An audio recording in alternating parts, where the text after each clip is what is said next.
शादी के दिन दहेज के लिए झगड़ा। वर्षा पढ़ी लिखी और सुंदर लड़की है। उसके पापा उसकी शादी करने की सोची तो बहुत सारे रिश्ते आए उसके लिए। आखिर में उसके पापा ने उसका रिश्ता अच्छे घर में कर दिया और आज वर्षा की शादी की तैयारी हो रही थी। सब लोग शादी वाले जगह पर पहुंच चुके थे। बारात भी आ गई थी।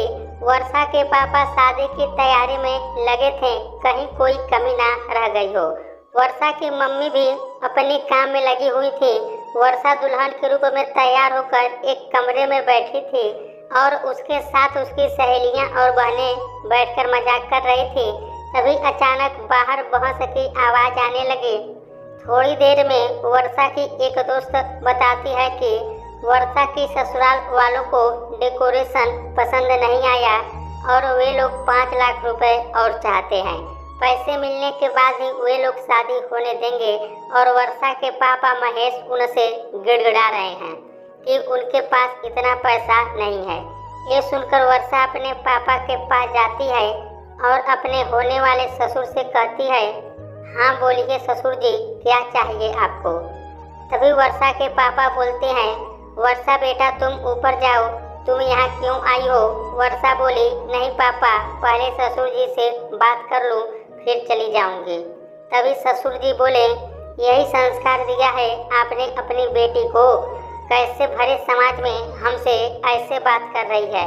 तभी वर्षा बोली, ससुर जी आपके माता पिता ने भी आपको ऐसे संस्कार दिए हैं कि लड़की के माता पिता से दहेज मांगो, वह भी लास्ट क्षण पर। क्या आपके पास पैसे नहीं हैं? आपका बेटा इस लायक नहीं है कि खुद कमा सके जो आप हमसे पैसा मांग रहे हैं।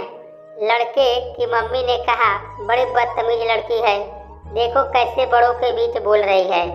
एक दुल्हन होकर वर्षा ने कहा, एक औरत होकर आप ऐसे ही नहीं समझ सकती हैं तो आपसे बात करना ही बेकार है। और रही बात जलन होने की, तो कौन सी दुल्हन और कैसी दुल्हन, और अब जो आपके सामने खड़ी है वह वर्षा है, ना कि कोई दुल्हन। तभी वर्षा का होने वाला पति बोला, चलो वर्षा छोड़ो ये सब, शादी का मुहूर्त निकला जा रहा है। लड़के के पिता ने कहा, तुम पागल हो गए हो क्या जो इस लड़के से शादी करोगे। हाँ करूँगा, अगर सही के खिलाफ बोलने वाले को बदतमीज कहा जाता है तो करूँगा बदतमीज लड़की से शादी। शर्म तो हमें आना चाहिए कि हमारे पास किस चीज़ की कमी है जो हम भीख मांग रहे हैं। वैसे जितने में शादी ठीक हुई थी उतना तो ये लोग दे ही रहे हैं, फिर अब क्यों पैसे मांग रहे हैं। सब कुछ तो हमारे पास है, हमारे यहाँ भी बेटी है। जब उसकी शादी होगी और उसके साथ कोई ऐसा करे तो हमें कैसा लगेगा। आपको जो सोचना है सोचिए, शादी तो हम अब वर्षा से ही करेंगे, कम से कम गलत के खिलाफ बोल तो पाएगी। शर्म से सुनील के मम्मी पापा का चेहरा झुक गया। वर्षा और सुनील की बातें सुनकर जितने भी लोग वहां खड़े थे सभी ने उनके लिए तालियां बजाई और सब ने उनको आशीर्वाद दिया।